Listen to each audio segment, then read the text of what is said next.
کاکە خەیرۆجان زۆر خۆشحاڵم کە لە بەرنامەی منە میوانە بیت. زۆر سپاس. گۆرانی بێژێک ئارتیستێکی زۆر دیاری کراو سپێشال سپاس دکەم زۆر سپاس. یونیک و هەواڵێکی زۆر دێرینی یەکین شەشەوە یەکەنات. ڕاستە. کاک خێرۆ عەباس خەڵکی ڕۆژاوای کوردستان لە شاری قامیشلو لە گوندی دووگر لە 1962 لەدایکە بێت. ڕاست. چیت بیرماوە لە دووگر؟ بەری هەمووتیش پرۆگرامێتە پیرۆز دکەم چاوێتە ماچ دکەم ڕاستی پرۆگرامێتە جێ سەربلندایی شانازیە پرۆگرامێکی بڕێک و پێکە من تشتێک بیر نەکریە هەموو شتێک لە پیرت ماوە. ئابد نا ئەز ئەف سوکا دهۆکم عین بەری 50 ساڵ 47 ساڵ 8 ساڵ كانوا از او جعدي قامشلو ريلا قامشلو او سوكا قامشلو دوام قندي من دقر البرشعلي منا وقتي ام مش دقر سيارات هات مدبر قامشلو ما تشكو برقو سوكا كي هذا نفسها ما ذكري هي او من تشتك جبير نكري دوام من كسك هنرمند نينا كوتشبري اوروبا بوا و هەر ساڵ هاتیە باژاری خۆ گوندی خۆ ڕۆژەوە ئەس یەکەم ساڵ 5-6 جار ئەس دەهاتمە بوو لێن و ژ بۆ من گوندی من دوگر قامشلۆ ژ بۆ من ئەو بوو سویسرا و شیکاگۆ و ئیتالیا و لەندۆن و هەموو ئەوروپا و سکەندیناڤیا هەموو ئەو تایبەت بوو بۆت عرب لێن و هەر تمەزڵوا وڵاتانە هەر تمەزڵاوە لێ گوندی من تشتێکی دی بوو دگر هەر تم دمێژی مدەیە و هەر تمژی سەروێ خەو ئەس دژیم ژینگەی خانەوادەتان لە خانەوەدەیەکی بەڕێز باوکت یا دایکت وابدەم هونەرمەند نەبوون بەڵام دوو کەس برا گەورەی جەنابەت کاکە حوسێن و خوشکی جەنابتان ڤینێخان دەنگێکی خۆشیان ڕاست باسی ئەو دوو کەسان بۆ بکە تەئسیریان هەبوو لەسەر تۆ؟ لێن و ڕاستی حوسین برای من دستران دەنگێکی تایبەت سپێشاڵ بوو شپێسیال قوین و بەرز و واو بەس بۆ دڵی خۆی گۆرانیەوت بۆی دڵی خۆ پرۆفێشناڵ نەبوو ئابەت زینێ خوشکا من بەکەلۆریانە ئەبەتوو مامۆستا موسیقا گۆ یەکستران بێژە تو لێن و پرزیرەک بوو مەکتەبە گۆ یەکستران قوبلەک پێژە من علامەتی تام توتێنێ بۆ نابیژم دەنگێویژی زۆر ینی سۆپرانۆ کاری بسوێنێ دەنگی بەس ناکێ لێن و مالباتدا ئەو مالباتی مەزم الجمع تشتكي عيب اوكي برويت انا وكاري موسيقى بستريني براس تشتكي عيب البرفيكي او تاثير سرما هبو لي او مان اوكي من بردوام كر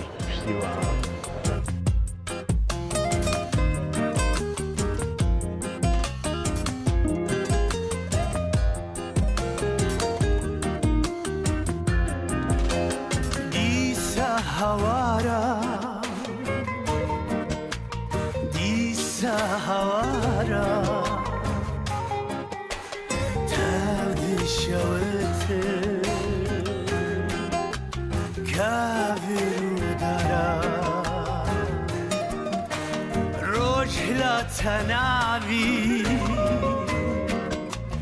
تذكر بري زارك شوت حمو تبدقري بتشوك جاني كاكا خيرو لا 1978 لە قامیشلۆوە هاتیتە پایتەخت شام هاتیتە شام دیماشق دیماسکۆس و ویستت ئەزمونێکی تازە لە تەمەنی 15 ساڵیە بەدەست بکەوێ ڕاست پایتەختی سووریا دمەشق ئەزمونونەکەی چۆن بوو بۆت؟ ji bo min bi rastî te dît ez li Qamişlo û li gund digir وایە hera Şam بەڵێ tiştekî gelkî interesant Waya. pir interesant غەریب bû غەریب بوو وایە paytextekî gelekî mezin شارێکی گەورە şarekî gewre mezin bû rastî ji bo min dunyake dî di ew dem de heta hê min malê mal Şam û sûkê Şam ئێ senter ئێ min baş nas nedikir hêdî heta min dewrûberî xwe Şamda min nas kir di ew dem de her dû birayê min li wir dixwendin birakî min dîtir sê dixwendin Başa. Unîversîtetê یعنی فامیلیا تۆ هەبوو لە hebû Şam di wir de min du birader nas kir du birader nas kir alesas ez jî li wir xwendinê xwe timam kim e'dadî çênim ew her du birader ji bîr nakim Muzaffer Berazî û Heval Zilfo Okay. em biraderê hev bûn em carekê ema got kam em herine Beyrût çi em bibne هەرکوو سەفەرێک بڕۆم بۆ لەبەرە بۆ بەیروت Beyrût وە ساڵێک دوایەوە چووی هەفتاوە چووی بۆ بەیروت heftê ne rabû salê heftê ne em rabû me gom herin em herin bê kevine pêlû pêlû zanê şoraş em tûşkayî ve şoraş گەنجش بووی تا genç 15 ساڵ pêşmerga Mala Mustafa Berzanî û şoraş û Kurdistana هەیەجانێکی زۆر xasin cem Kurdî rojava ev tişt gelekî hev rabû em çûn bi rastî ez naxwazim zêdekim li wir ya em çûne cihê pêlû ew me got na çi ye me got bêm em nikarim em herin kar bikin em çûn bi rastî em geran me dît Kurdî da کورد هەیە Allah sîlah heye ew Chevrolet û GMC û halo me erif hûn Kurdin gorê me Kurdin mesele duv dirêjî heve me got Kurdin ji ku ne ji Kûdê ne haloyê min got wela ji cezîrê me cezîrê ku min got ez digirim çi min got navê min ew e got tu ji famîlya Ebasî min got erê em nas kir ew yê îtîhad şeab bû sekreterê wê ne birêz Salah Bedreddîn ئۆکەی sekreterê wê Başa. partiya بەڵام کۆنسرتێکی کاکشوان پەروەر ئەڕۆی لە لوبنان ew salê heştê کە تەئسیرێکی عجیب لەسەر تۆدا دەنێت salê باسی ئەو تەئسیرم بۆ بکات لە کۆنسرتەکەی salê heştê de Newrozê لە لوبنان Libnan کاکشوان پەروەر Kakşivan Perwan hat Mamusa Şivan ew hat Gulistan hat bawerim Şêrîn hebû di wir de ez konser de konser de rasî jî ne ew weke til kasêt guhdar dikin لايف بوو live bû lê teknîkekî zor xirab bû ew nebû yani min temaşe dikir ew sound yani tiştkî normal بەڵام هەست دەکرد تۆ گۆرانی توانی بڵێ وەنی rabû min got wow ez ê rokê bistirênim ڕاک lez bistirênim ez çi lobê lez rokê bistirênim û ji wê qonaxa piştî Newroza Beyrût ez vegereha me dîse bo Şam li wir bû qonaxekî dîte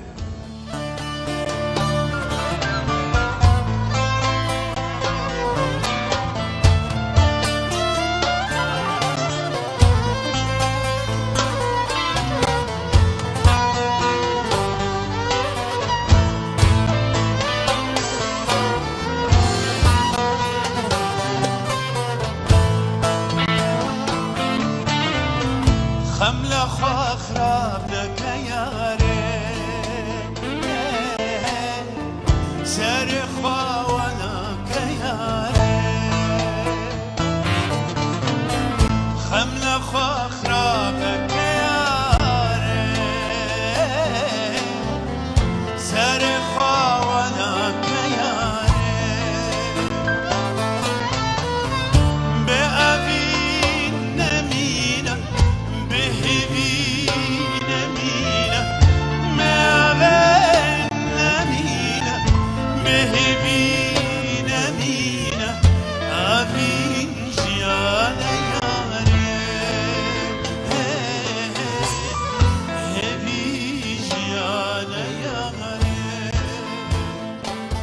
کاکە خێرۆ لە 1986 سووریا بەجێهێڵی ڕۆیتە وڵاتی ئەڵمانیا ئەڵمانیا ئەبێتە نیشتیمانی دووەمی تۆ لە شاری ئاخر باشە و لەوێ ئەتوانین بڵێن ژیانی هوەری جددی تۆ لە ئەڵمانیاوە دەستی بێ ڕاست باسی ئەوێن بۆ بکە لە ئاخرەوە چۆنکە ناو دنیای موزیک ئەو ڕاستی ئەزهادم 86 ئەڵمانیا التیجا و کاری بیرۆکرات و ئەو تشتی وڵاتێکی نو بناو ئەو ناوبەردا زمان هەیە زمانی ئەڵمانی دوێت فێر بێ گەلک تشناخن ساڵی 88 چوومە کۆمەلا کورد چوو چاپ قەحوا بخوار بڕاستیژی سوتفا مەیزان گروپەکلۆر گروپێکی موزیک کورد پرۆڤا دکن چییە دەردەوە چییە ونی چی بکن ون چییە ئەمجی بەشدار بن هەموو ئۆروپا کوردی ئۆروپا هەموو گروپ و کەسێ نو تێن ئۆکەی دەدەسرێنێ مگو وەڵاز ناسر بەسە شخوارە دەسرێنم ڕاستی من تەماشا کرد دەنگێوا زۆر زەعیف گۆرانی بێژی باشیان نەبوو نا نۆرمال بوون تێبیرە من دیت بینگۆل شەوتی مژدومانە مەگری دایێ مەگری ئەو دگوتن ژ بۆ من تشتێکی نو بوو ڕابوو من گوت هەموو کوردێمەی باکوور بوو کوردستانە تورکیا بوو کرۆ من گوت زانێ ئەوەی ساز مگوت کارێ گولێ هەیلێ گولێ گۆ وەڵە ڕابوو جارێک دۆسێ هەیلێ گولێ گولا منێ شێرین ئەلبەر دلێ منێ گولێ نادم ماڵێ واو دیت هەموو کۆم بوو ئەو چییە ڕابوو من غەزال گوت هەموو کۆم بوون گۆ ئەو چیک بتێ مەرە بێتە گۆرانی بڵێ ئەرێ قوربان گۆران لەوێ ڕەنگە ئەتوانین بڵێن دەها دەرگایەک بوو دەرگێ ئەول یێگۆ ئەس چوومە هونەر بڕاستیژی ئەم چوونە فێستیڤال مەیە یەکەم بر یەکەم 4 سران مەگوت باورم 4 سران بوو یەکەم ئەو فێستیڤال ما قەزەنج کرد بوو دەستپێکامین ڕیا هوەرێ دوێ مەرحەلێ دەبێجا هوەر کۆم باکرە من و مە دەست پێ کرد و کۆما بەرخۆدان و دێ و حتا گەما ئەلبۆمی سۆلۆ من ji بۆ خۆچی کرد ئەڵمانیا ئەو دەریە یەکەم بوو گۆ من ڕێگرت و ئەس دەست هوەرێ بکەم سبێزوو حەتبا من بهنا گولای حاتە من ئەخ سبێزوو حەتبا من بهنا گولای حاتە من دل سپی وەکرۆکێ ئەخ دنیا و هاڵم بول جەمەیەن ئەخ دنیا و هاڵم بول جەمن دل سپی بوو وەکرۆکێ ئەخ دنیا و هاڵم بول جەمەیەن ئەخ دنیا و هاڵم بول جەمن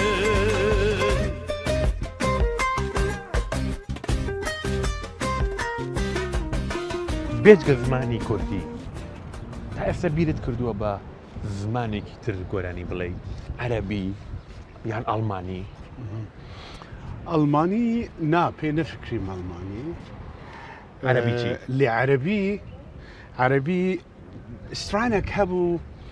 بڕاستی بەری 20 ساڵ تێکستێک پشتی 88 ئەو کاریسا حەلەبچە بەڵێ من جەریدەکی دیت برادێکی کورد شعرێک نیسان بوو عەرەبی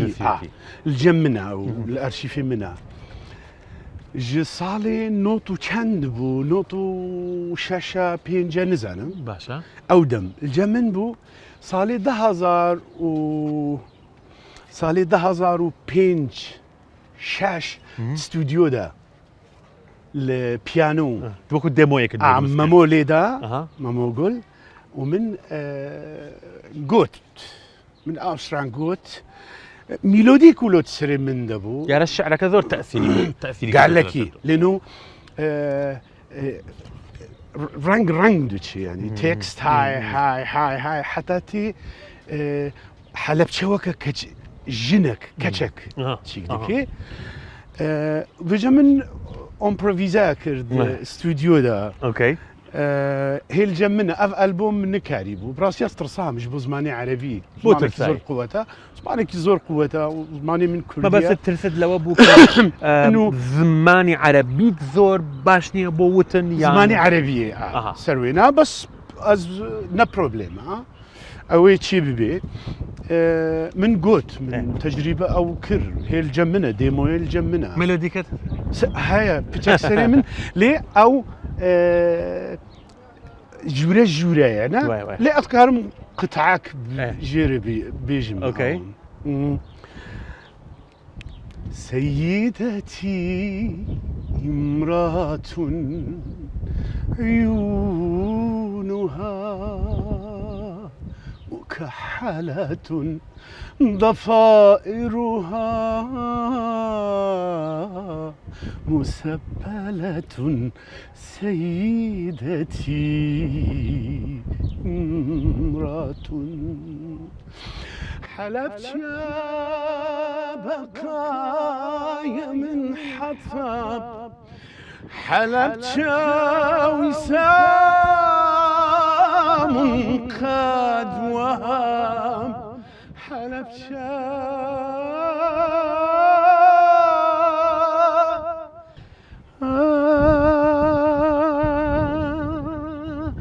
قالك برافو تكستك هيا ئەبێت تۆماری بکەیت او من داخوازیەکت لێ ئەەکەم نانا او نەیخەدواوە البومي ديتي نەیخەدواوە ئەو گۆرانیە چکە لە دڵتایەت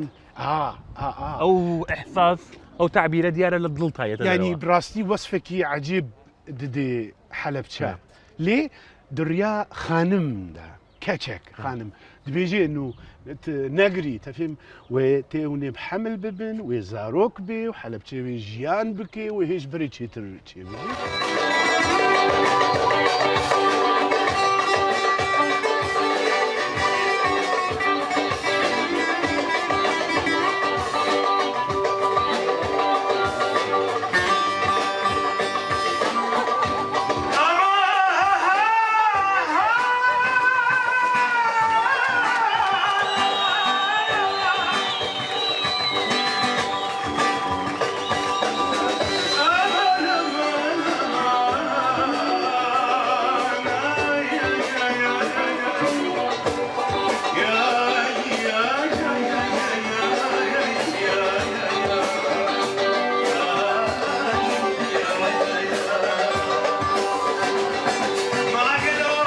کاکە خەیرۆ ئەم ئەلبۆمانەی کە ئێستا لە پێشمانە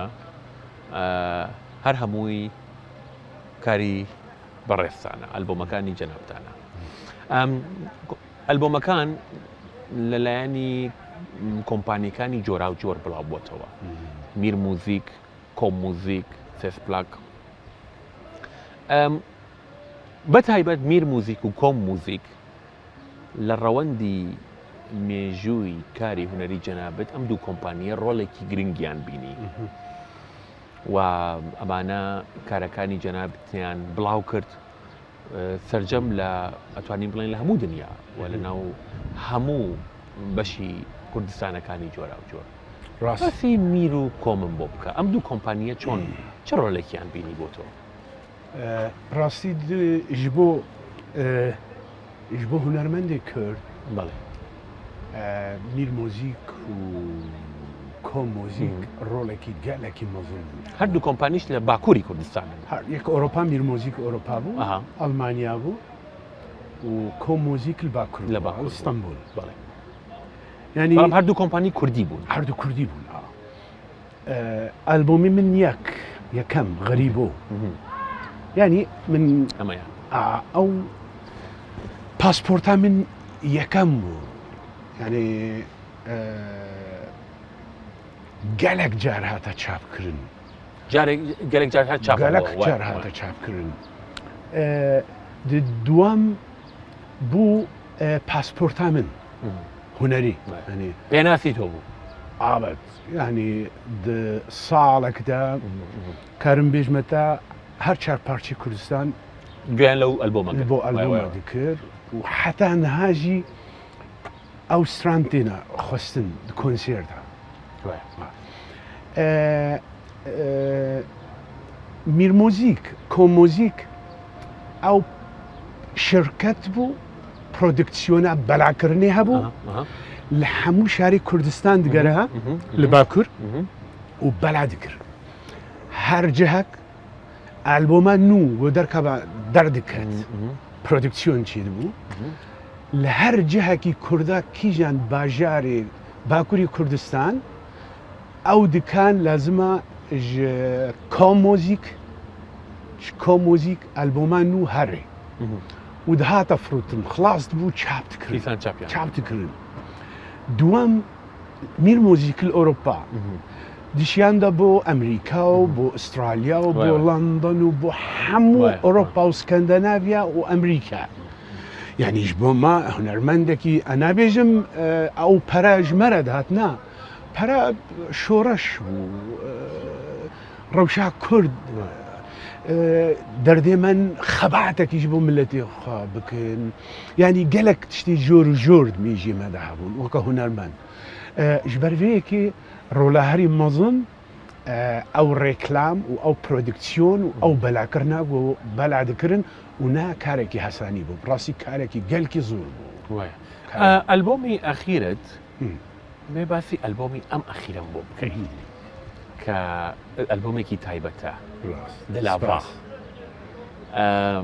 ئەم ئەلبۆمە چۆن بەرهەم هاتووە ئەگەر مقایسەیەکی بکەی لەگەڵ یەکەم ئەلبۆمت ئەم دوانە چۆن کاک هەژار مەسەلە ئەلبۆم بۆ هونەرمەند هەر ئەلبۆمێکی نو وەکە زارۆکە دەبێت وەکە کەچێک شتر دەبێتانی هەر حژیکردنێکی یەکەم حتا مناڵێ داوی گوتێ ئەو زارۆکیتە هەرێکی تایبەتی ئەبەت هەرێکی تایبەتی کەوی هەیە یعنی وەختێ ئەز مگۆ غەریب بۆ من گۆ پاسپۆرتا من چێ بوو یەکەم مناڵ هەر تمژی دلافاشە خێنین مناڵ ئەبەت هەر تمژی دێوباv حژ یەکەم دکێت بووی ئەو یێ مەزن بوو و هەر تمژی دێوباv حژیە داویت کێت بێ بچووک بوونە لێ دناڤەرە غەریبۆدا و دل ئاوا گەلێک ئەلبۆم ناورە دەرباس بوو وەستیا بۆ هات وەستیا بوو ڕۆلێکی گەلێکی مەزم ڕیست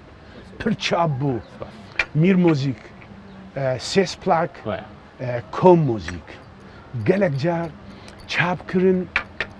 و گەلێک جارە بەلاکردن لین و ئەv ئەلبۆم وەخت چێرد بوو ئاخین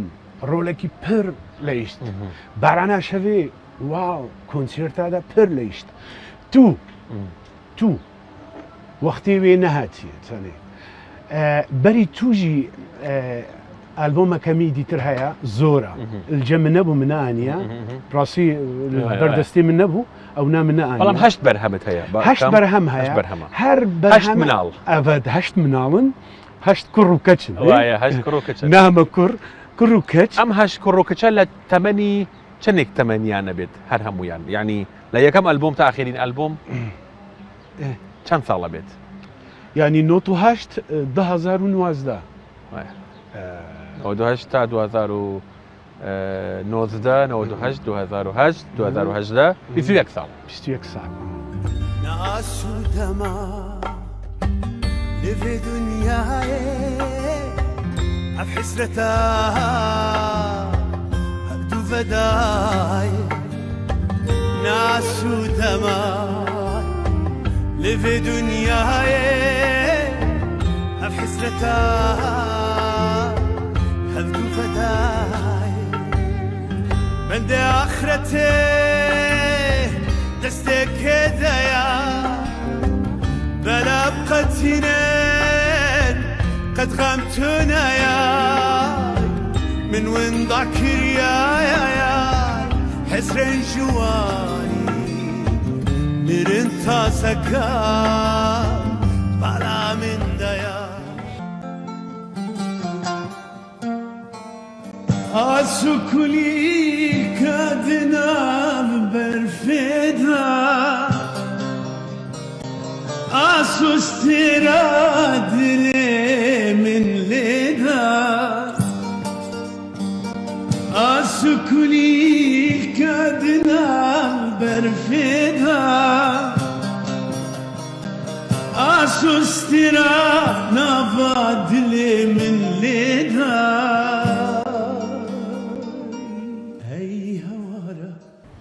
كاكا خيرو جان دنجي جنابتك من أبي السم روك بوب بلوز جاز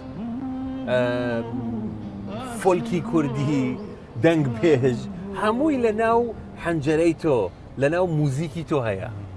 باشا شون بيناثي موسيقى كتكي أم همو تأثيرات لناو تو شون بوا أو حتى الروك بعد جار الروك شيتي يا راسه أو بريد حمو ألبومي من دسبيك برسكي جالكي جرينغ ألبومي من يكام وقت غريبة من شيكر براسيجي قوتا محمد عارف قوتيا تا أو قوتيا تا كلاسيك قوتيا تا بلوز أنواع قوتيا ستايلي جورا تحمولو يوم قو كيفا من جولورتي از خوازم نا ترزك بي نا يك شي واز ديك شي واز بس خوازم هرتم قهدار نلسى رنقك بي انت فين كر اجبرويكم من هيلدا يكام دكاسي ألبومي دو سيسي تشارب حتى أزقهاما أف ألبومي داوي ألبومي داوي براسي أس السرباشم سكنين أزو هكان السرباش سكنين ما تخص أفورميها يعني 14 تريكن 14 ستران هر 14 ستران لرنجي جورا وجورا هريك رنجي جورا اما البوم تازكت علي ألبومك هذا كإرسال دسمة يا الدسوية والسمباثية مبكي دلافا از دلافا زي بحثي يمكن بس شن ثاني او جبرولو از دبينمنا حموية أوروبية أمريكية براسيجي جور بجور أفستيلي قبري أستفيد بيت فكرهم مودرن كردي أو رحر تشتي ذهبي أوروبي جي قهدار بكن دوی ألبومي يعني محمو داني أتوانين بلينتو أتوي برودكتك بخلقيني موزيكك بخلقيني كبو جوي غير كردش بو ألمانيك بي بو فرنسيك بي بو إيطاليك بي بو بريطانيك بي چون على نزيك بي بوي بالضبط إنجا من أمامي يك تراك جو بجرين لما يا أم سيدي تازا كيتو كان روجي كدرتشوا أرمانجي ميجي أو بو هجر أرمانجي ميجي أو بو كردي دسترينم كرد فهم دكه أزاني خيرو عباسا كردي دسترينه و أوروبيجي وقت موسيقاوي هونتا جروند حس دكيد واو أو هنرمند براستي أو فورمات أو رنجي موسيقى أوروبيجي خستي دا عاجز بون تيداني ألبومت هذا كات أم ألبومت هذا يا كان روجك بلا بوتها بناون دلافا أوش تاني كوتد لنا همو أم ألبوميا من جملة أبي روكي تيايا بوبي تيايا بلوزي تيايا جازي تيايا كردي تيايتي يعني همو أو استايلنا لنا أم ألبوميا أي بينم بلان بتاي بات يك تراككم زور حزليا غزالة أو هذا كم توذي باتي غزالة بكيدو أي جويلة غزالة أو استرانيكي زازاكية اوكي يالي اورفا زاني كردي مي زازال ديرسمو بينغول و من نزاني ببرازيل اورفا هنا الديار بكر هنا الفارتو هنا اف بروجا هكان داني بو جبو ألبومك تايبتي في الكلور جبو اورفا من قهدار كر يا مديت باوا زاني الروك مگو حكا نزي بيجم تراسي گو اف مش بوتا البومي زازاكي مگو ناي نزيد البومي خدا بيجم بيجد البومي خدا قلت استش باگوێ لێ بگرین لە هەولێر يا اوكي لە هەولێر درایڤەکەی سایقیەکەی ڕۆژێکی زۆر خۆشە زۆرش حەزت لە سایقیە سایقێکی زۆر باشیشی باشا بس ناس ناكم بەڵام با گوێ لە قەزا لێ بگرین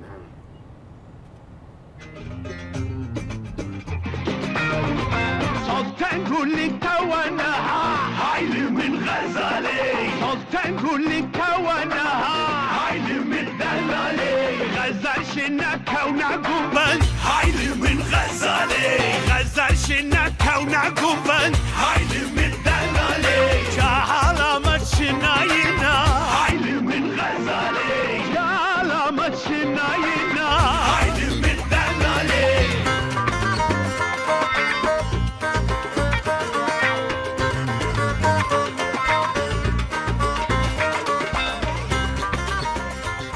کاکە خەیرۆ ئێستا لە پایتەختی هەرێمین هەرێمی کوردستان هەولێر شاری هەولێری عەزیز 1988 مەدرسەیەکی تایبەت کە ئەتوانین بڵێن زۆر گرنگ بوو لە ژیانی تۆ کۆما بەرخۆدان بوو کە تەئسیرێکی زۆری هەبوو لەسەر ژیانی هونەری تۆ کۆما بەرخۆدان ئەو چاپتەرە ئەو وێستگەیە چۆن بوو؟ نەگو تەئسیرێن نابوو کۆما بەرخۆدان پشتی ئەو فێستیڤال و ئەو تشتێمە بەحس کرد ئەس چوومە کۆما چوومە هەنەرکۆم مرکزە چەند هونەر بوو لە بۆن هەموو هونەرمەند هەبوو ناخوازم ناکەم گەلێکم کۆما بەرخۆدان گەلێک بوو هاجرنا 20 کەسم هەبرە هونەرمەندم دەکرد باشە لێش بۆ من ئەو محەتەکی گرنگ بوو گەلێکی بۆچی ینی وێستگەکە چه وێستگەیەکی گرنگ بوو؟ هەژار جان مەکتەبێکی زۆر مەزن تدخوێ و تدڤەخوێ و خەو دکێ و چی دکێ و هەموو هونەرمەند هەبرن ئۆکەی تو شتێک دبێژی و ئەو تشتێک دبێژی و تو ئەو ینی تەئسیرێکی ئەوە بوو کە هەمیشە کارتانە کرد پردیوستانە کرد یعنی ji merhelê koma berxwedan heta sala not û pênc heta televîzyon çêbû not û çara û not û pênc dest pê bû yekem jî moderator dilbixwîn bû zanî yekem moderator televîzyon vebû kak dilbixwîn bû کاک دڵبەخوێنی ئێستا çawa ئێستا لە ڕووداوە çawa سلااو و ڕێز بۆ کاک دڵبەخوێنی زۆر سلااv lê dikim ew jî eşqî huner e zanî وایە براستی إذا بو مرحلة تلفزيون وبو مرحلة كونسيرت ونما كوم أس كوم رجل إذا قهقونا غكي من نوتو هشتا ألبوما أول يكم غريبون صولو يعني يكم ألبومي توشك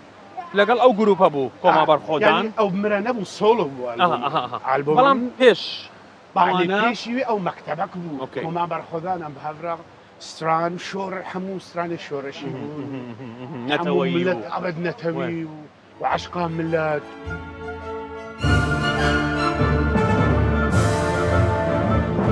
شيخ سعيد شيخ الرومتي خيبون لبن ختي شيخ سعيد شيخ الرومتي خيبون لبن ختي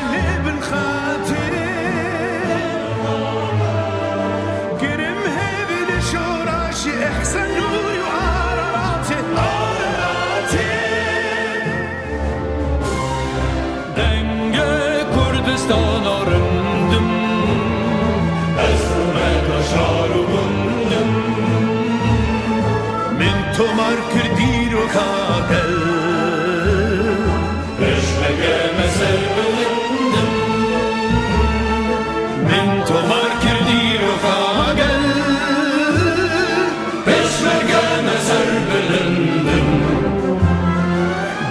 مركم سر خموني هر عزم پر عزم قامي من سوزارو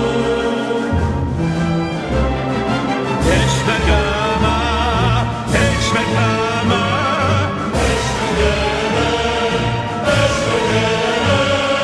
ايش مقاما من کاکە خێرۆ باسی زۆر شتمان کرد کارەکانی جەنابەت تەسیرەکانی جۆرا و جۆر کرد لەسەر کارەکانی جەنابەت هەبووە لە بەرهەمەکانتە یەکێک لەو بەرهەمانەی کە زۆر گرنگە لە ژیانی جەنابەت بەشداری بەڕێستان لە سمفۆنیای ئۆکێسترالی کاری ئۆکێسترالی مامۆستا دڵشاد سەعید لەسەر پێشمەرگە کارێکی نیشتیمانی بۆ ئەم نیشتیمانە ئازیزە و کارێکی ئۆکێسترالی بۆ گیانی پاکی ئەو پێشمەرگانانایی کە گیانی خۆیانیان بەخشی بۆ وڵات بۆ پاراستنی وڵات چۆن بوو ئەم بەرهەمە بەشداری تۆ لەم کارەیە براستی مرۆڤ بۆ پێشمەرگا و شەروانی کورد مرۆڤ چی بکە کێمە لێنو ئەو سەدەی ساڵایە ئەو دواچیاندا شار دکن و هەر چار پارچەی کوردستان پارێز سیمفۆنیا پێشمەرگە تشتێکی پیرۆز بوو ڕاستیش بۆ من دوی تایبەت بوو تشتی تایبەت بوو سیمفۆنیکی پێشمەرگا بوو مقدسە تشتکی مقدس بوو دووەم نقطەکە ئەفش بۆ پێشمەرگە لێ ئەم کارن بێژن ئەو سیمفۆنی بوو چلۆ بێژم وەکەتل فڕۆکخانەکی پیا ببێ نەپارچەکی تەنی هەر چار پارچەی کوردستان و دانی چلۆ ویلکام تو کوردستان tu bibînî ev sîmfonî nû ji bo eva Kurdistan ji bo min tiştekî wilo tê xuya kirin ji bo milletê dîtir dunyayê zanê neteweyî نیشتیمانی نەتەوەیی ji ber wê yekê ez dibêjim karekî gelekî birêk û pêk karekî ji bo milletê Kurd cihê serbilindayî ji bo me û ji bo milletê Kurd taybetî wekî dîtir jî birastî ew fikra û ew hazîrbûn ji bo birastî mamosta Dilşad Saîd cihê spasiyê ye û cihê serbilindayiyê ye ediriya were jî ez slavê xwe digihînim wî pîroz dikim ez hêvîdarim herê sîmfonî nedîtir em behwerim wê baştir jî hêçê bê tiştek nîne gokê masî illa tiştin hebin lê bi tevayî tiştekî gelkî pîroz bû ji bo milletê Kurd waka hunermend çilo ez دوێ کلیپێدا وەلەو دەقە و نیڤە ئەس تێدا بەردامی ji بۆ من جێ شەرەف و سەربڵنداییەیە من جێ